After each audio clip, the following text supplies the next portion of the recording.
Hola, ¿qué tal? Bienvenidos a su programa Somos Cultura, Identidad y Raíz. Yo soy Johnny Arenas y hoy tenemos una charla bastante interesante con uno de los artistas más irreverentes de los últimos 20 años aquí en el estado de Veracruz. Nos referimos al artista visual Alfredo Ayala.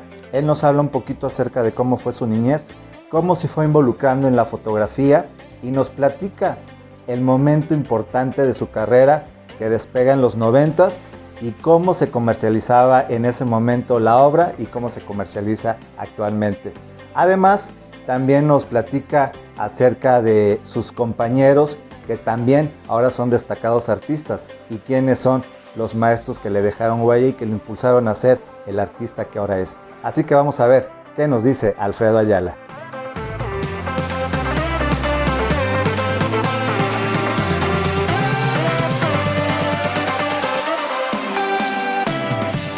Muchas gracias por el espacio y te felicito por este canal de YouTube. Somos Cultura, Identidad y Raíz. Agradezco. Alfredo, cuéntanos un poquito acerca de tu infancia. ¿Cómo fue tu infancia? ¿Dónde fue? ¿Fue aquí en Jalapa? ¿Fue en otro lugar? Háblanos un poquito. Sí, pues yo nací y fui criado aquí en Jalapa, como dicen allá por los ranchos cercanos. Nací en el 71, así que ya tengo, haz tus cuentas, voy por los 51 ya.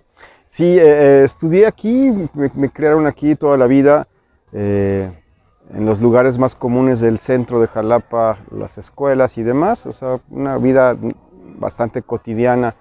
Quizás la única diferencia es que con mi hermano nos llevamos muchísimos años, 14, entonces él ya prácticamente ya no vivía en casa, él se fue a hacer otras cosas fuera de Jalapa. Entonces no teníamos esa cuestión de la hermandad como quizás muchos de ustedes lo han vivido. Entonces prácticamente sin serlo fui un hijo único. En la familia hay músicos bastante destacados y alguno que otro poeta de manera, digamos, vernácula. Mi familia toda viene del campo, llegaron a la ciudad de Jalapa por ahí del 42, pero esa cuestión del gusto por la música, la guitarra y la poesía ya estaba, pues yo creo que muy arraigada. ¿Qué es lo que recuerdas de pequeño que te atrajo de adolescente para, pues bueno, estudiar artes plásticas en la facultad? Yo creo que siempre me la pasaba dibujando, eso sí fue una realidad. Fui un chico bastante aplicado, pero que se aburría mucho en clase.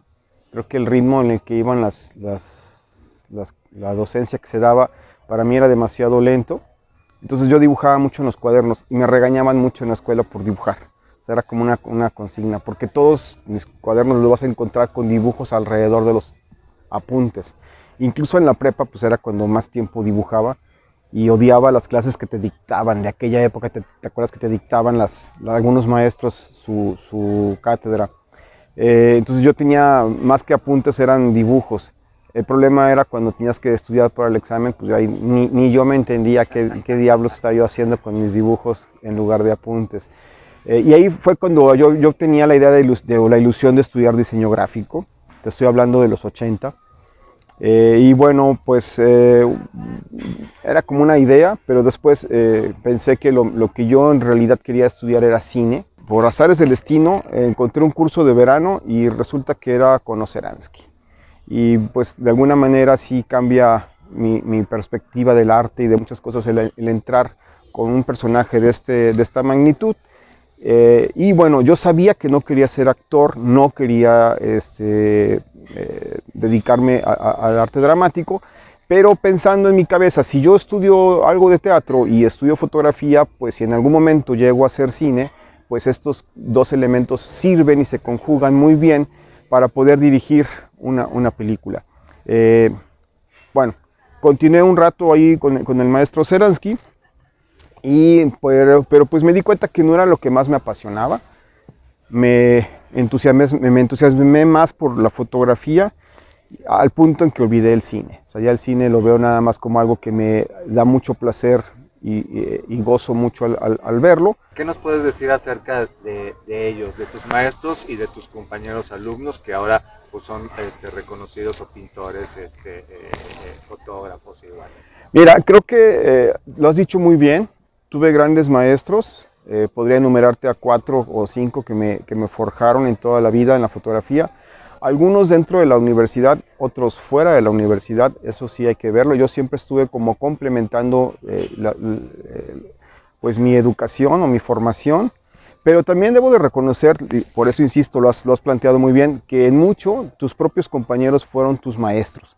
O sea, aprendía yo mucho de la gente con la que convivías. En ese sentido, la Facultad de Artes Plásticas de la Universidad Veracruzana, en la época de la primera parte de los 90, que es donde yo estudio, del 91 al 93, estoy en la calle de Diego Leño número 8, donde ahora está el Instituto de Investigaciones Histórico-Sociales.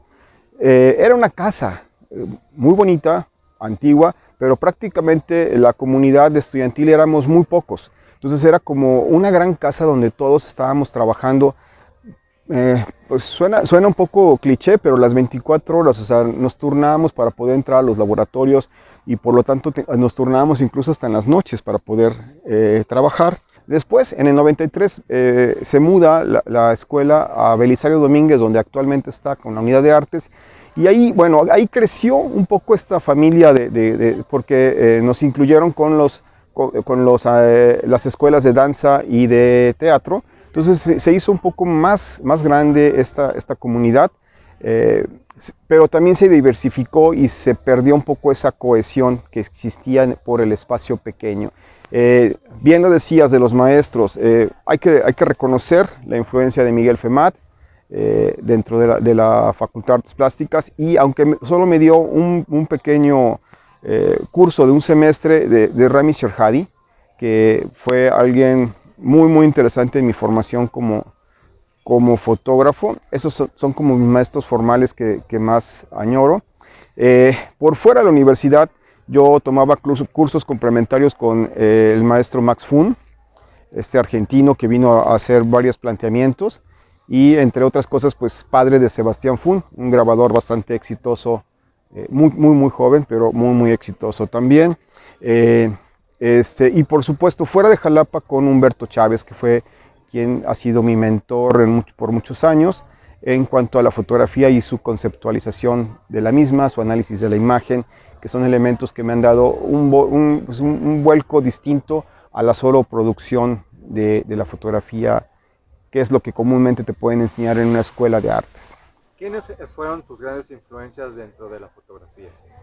Bueno, sin duda, para lo que yo hago, no podía negar gente como Cindy Sherman, como Jürgen Klauke, que es un alemán, que desde los elementos pop de Warhol, por decirte algo, son autores de alta referencia, que me parecen muy interesantes.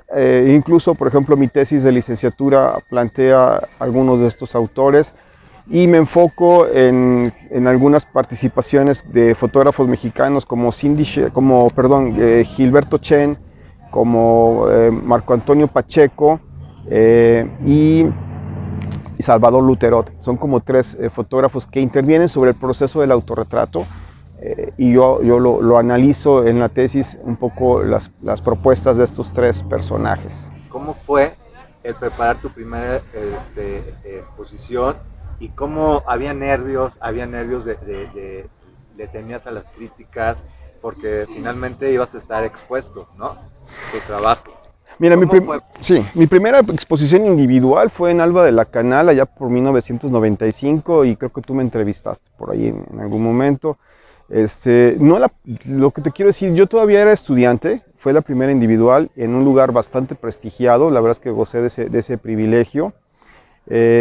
Estaba de directora la maestra Iris Aburto, quien amablemente accedió a darme un espacio en su agenda de calendario de la galería.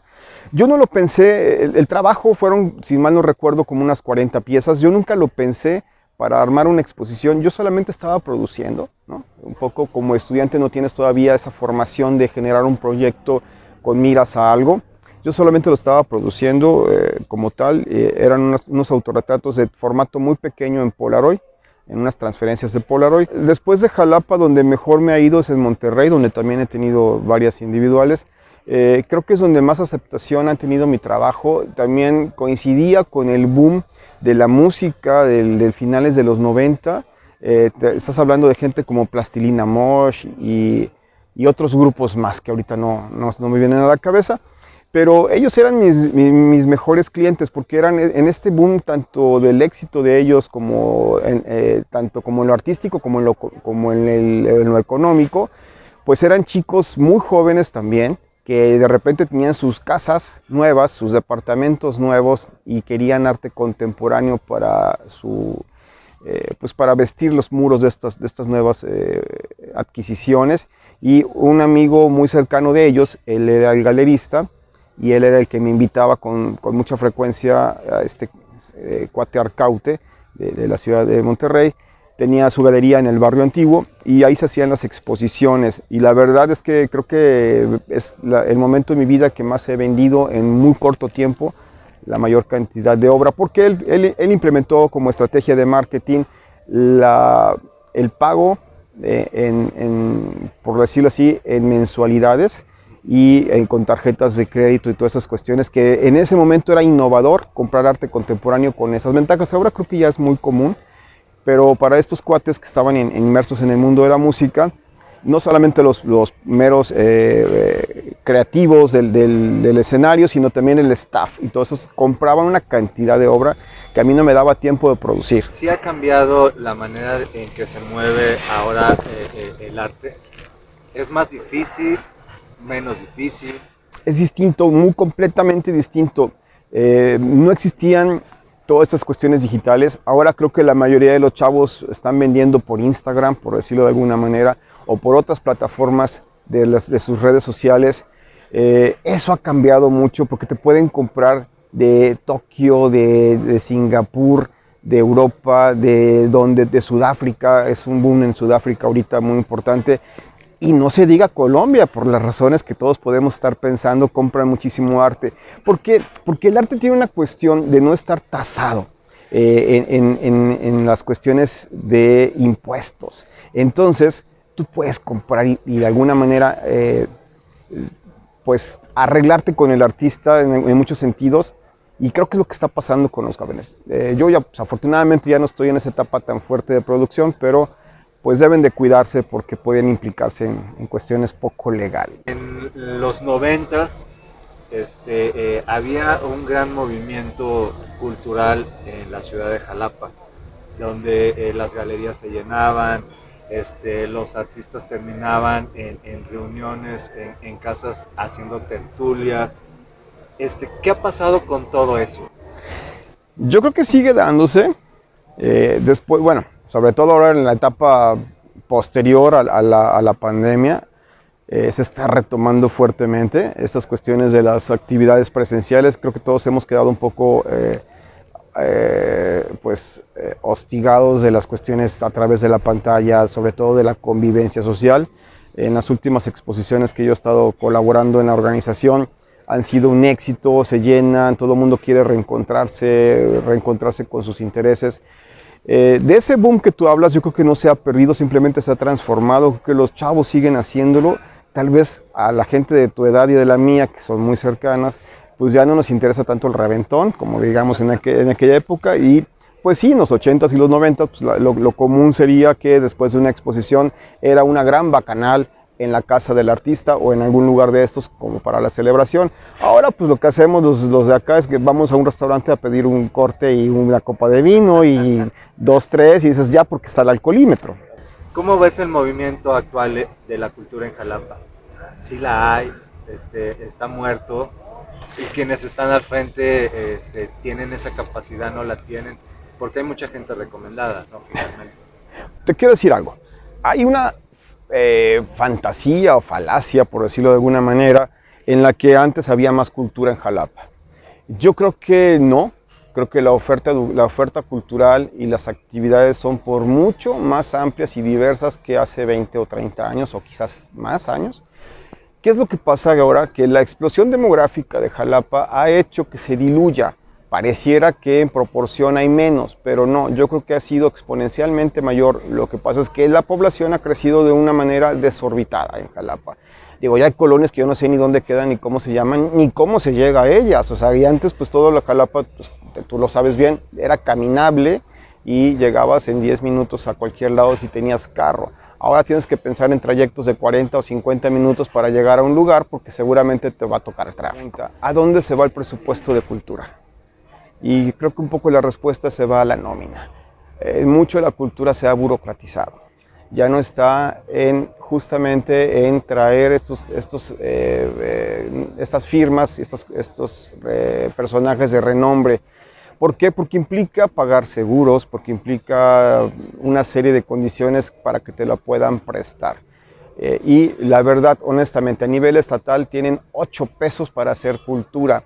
Si lo dividiéramos a nivel estatal, si lo dividiéramos por cada habitante de este estado, tocaría a 1 peso para cada habitante al año para la cultura.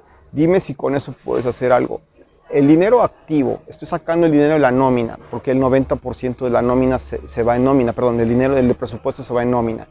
En ese sentido, ¿cómo puedes generar proyectos interesantes con esas cantidades irrisorias de dinero? O sea, en ese sentido se ha abaratado la cultura, pero como una política cultural bastante trasnochada. Ahora bien, ¿cómo lo lograban los fundadores de la cultura de los 80s y de los 90? Pues lo hacían a la brava, como a calzón, muy encalzonados. Traían una exposición sin seguro, arriesgándose, y las posibilidades lo permitían. Ahora ve a una instancia inclusive institucional como en el INVAL y pídeles una exposición de este nivel prestada sin seguro y te van a decir: estás loco. O sea, estas firmas no salen si no hay un seguro que respalde de clavo a clavo esta exposición. Y cuesta una lana importante traerlo, más lo que te generaría de situaciones de publicidad y demás. Ahora todo lo quieren resolver solamente con una publicación en Facebook como forma de promoción, y tú sabes bien, que tú eres gente de medios de toda la vida, que esto implicaría pues unas estrategias del manejo de medios mucho más importantes. No puede ser un boletín de prensa y una publicación en Facebook como su única promoción para una actividad de este tipo. También hay veces que no le sabemos llegar a los segmentos importantes.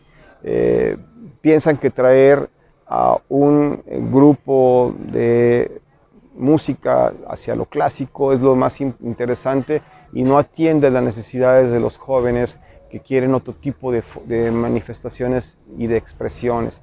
Entonces creo que ahí, hacia lo que llega de afuera, podríamos estar un poco débiles, pero hacia lo que nosotros mismos producimos y exportamos a nivel de creatividad, Jalapa sigue en un boom distinto. Seguimos teniendo nuestro reconocimiento no solamente a nivel nacional, sino a nivel internacional como una ciudad creativa, no solamente en música, como lo ganó el ayuntamiento pasado el nombramiento de la UNESCO, sino como en otros segmentos como las artes visuales, el diseño gráfico, la propia cinematografía y demás disciplinas en las cuales exportamos muchísimo más de lo que importamos. Tus dibujitos no valen, o tu trabajo creativo no vale, o qué bueno que bailas, vente a bailar acá a este festival que estoy haciendo, o vente a tocar para que te conozcan, para que te proyectes, en lugar de decir cuánto vale tu trabajo creativo y aquí está por lo menos una compensación, ¿no? A lo mucho te van a decir: ay, te doy para los taxis, ¿no? Eso es así como: entonces mi trabajo nada más implica el tener que ir y el transportarme, ¿no? Eso sería una cuestión que debemos de a poco ir asumiendo que así no debe de ser.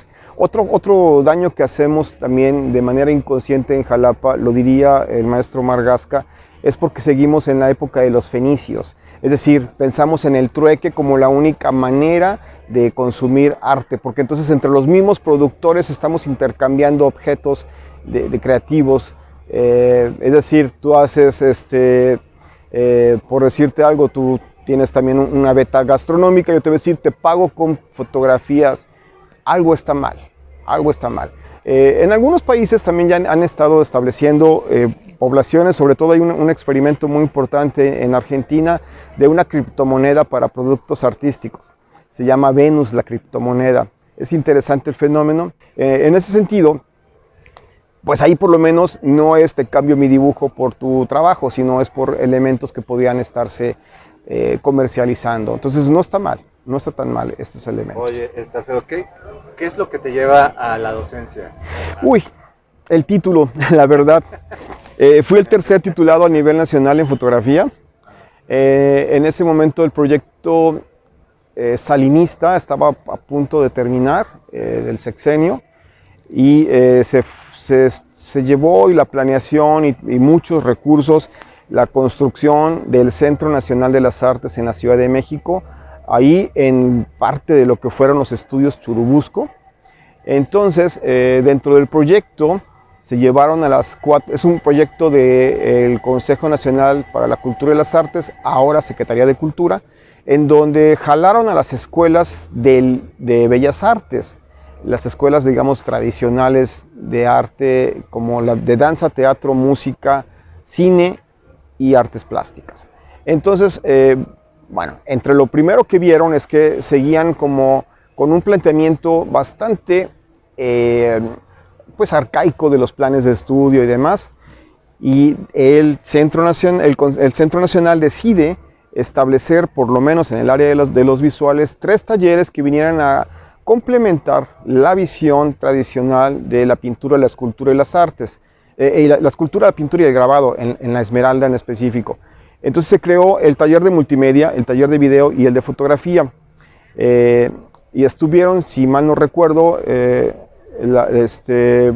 figuras muy importantes en cada uno de estos talleres. En el caso de fotografía fue Humberto Chávez quien estaba a la cabeza, pero Humberto Chávez no tiene o no tenía hasta en ese momento licenciatura.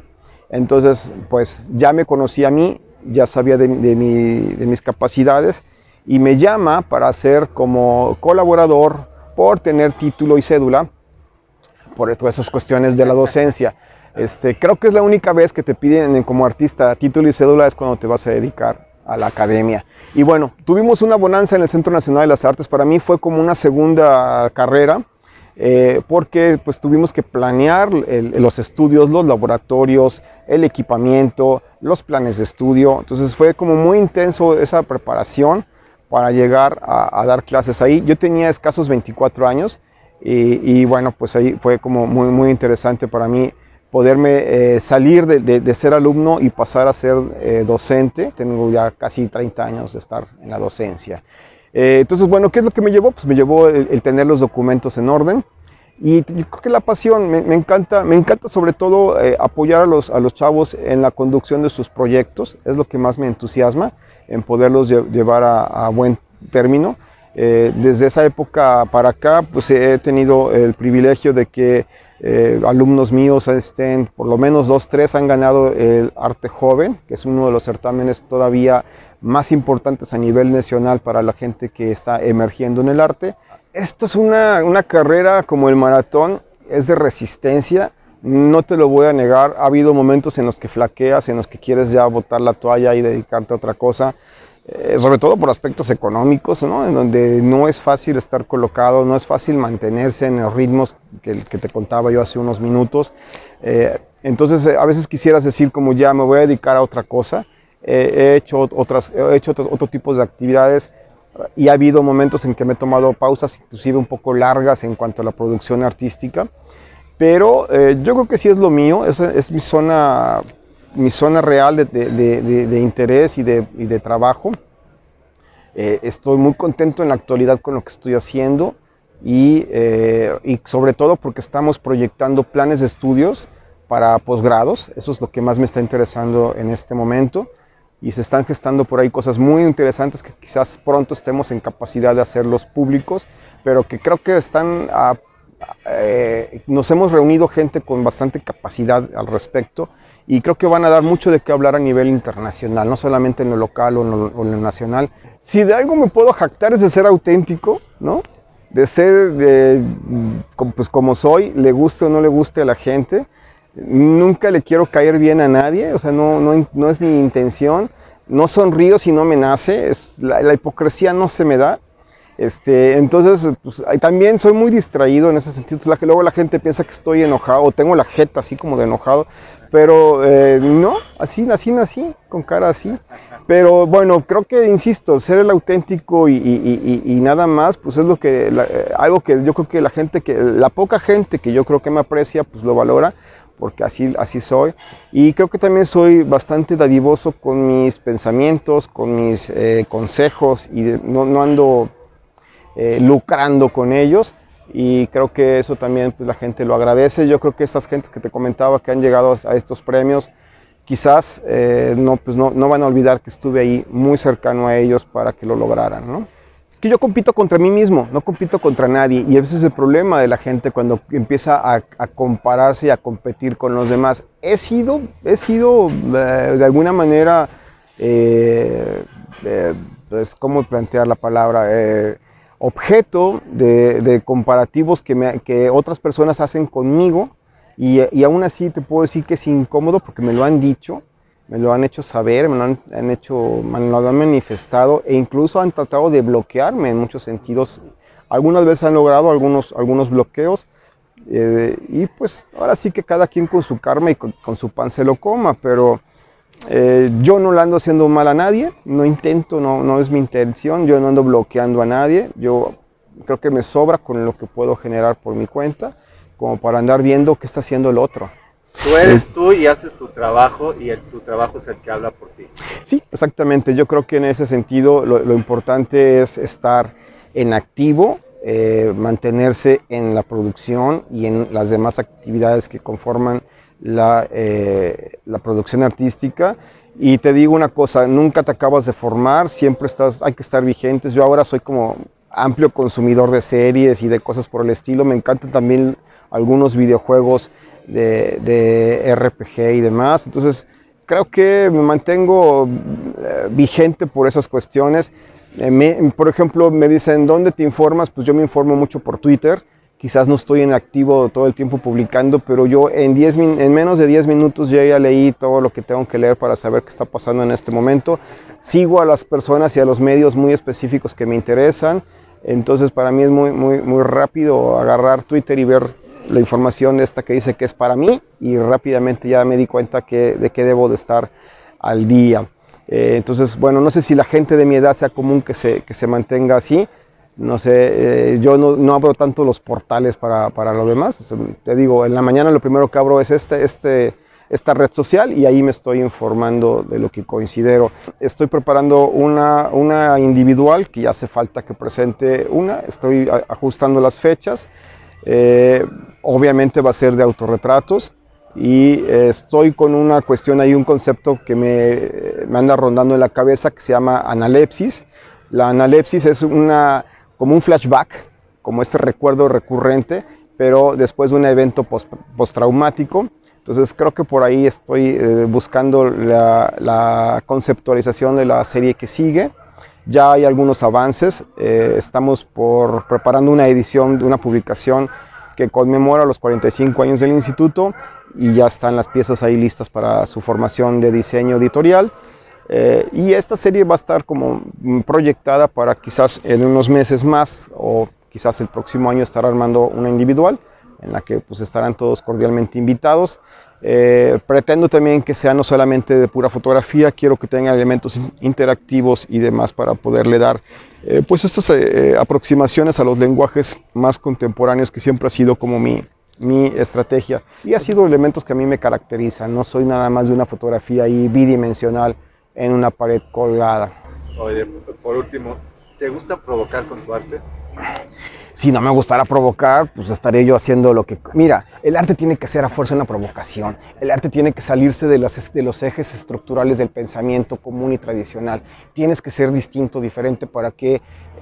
o sea, si algo tiene como sentido el arte, es que tienes la capacidad de mover a las masas hacia zonas de lo no pensado, a las zonas de su zona de confort. Tienen que darse ejes distintos. Quizás antes era más agresivo, pero ahora creo que a niveles como de lenguaje mismo ha sido como más refinado, pero creo que la esencia sigue siendo lo mismo. La provocación tiene que ser una forma de alentar a las conciencias y a las percepciones de maneras distintas. Eso es básico para la producción artística. Y tú mismo, si en tu propio canal no fueras así incisivo, pues no generarías nada, ¿no? Sería nada más informativo y no de una forma de generar provocaciones hacia quien te lo ve o escucha, ¿no? Eso es lo mismo, es un poco lo igual. Alfredo, pues muchas gracias, nos encanta que seas así, con esa personalidad irreverente y provocativa, porque eso es lo que te ha ganado el tener muchos amigos y el respeto de gente en el medio. Así que te agradecemos mucho. Yo te quiero agradecer mucho, Johnny, por esta entrevista. Yo debo de hacerlo público porque creo que se lo merece. En una ocasión Juan Arenas intentó entrevistar a Emilio Carballido y Emilio Carballido se negaba. Pero bueno, después de tanta insistencia de acá del compañero, el maestro Emilio aceptó y Johnny llegó y lo entrevistó.